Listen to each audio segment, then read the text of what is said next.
উনি পুরো অনেক মানুষের চরিত্র হরণ করছেন। এর মাঝে আমরা আরেকটা জিনিস দেখলাম যে জামাত আসলে চুক্তির পরে কোনো বিরোধিতা করেনি, এমনটাই দেখেছি। এই বিষয়ে কিছু বলতে চান কিনা? জামাত বিরোধিতা করবে কেন? জামাত তো জানিই না।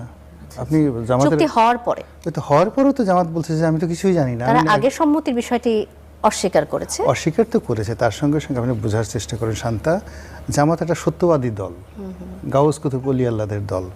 তারা যেটা বলে সেটা আপনাকে বিশ্বাস করতে হবে। আর যদি বিশ্বাস না করেন আপনার শরীর আগুন ধরে যাবে। আপনি এখনো পর্যন্ত কারামত বুঝেন নাই যে জামাতের কারামতটা কি। তো সেই অর্থে তারা যে একটা রিপারকাশন দেখাবেন, প্রথমত হলো যে তারা তো বিশ্বাসই করতে পারেনি যে ডক্টর মোহাম্মদ ইউনূসের মতো লোক এরকম দেশবিরোধী একটা চক্রান্ত করে একটা দেশের বিরুদ্ধে একটা চুক্তি করতে পারে।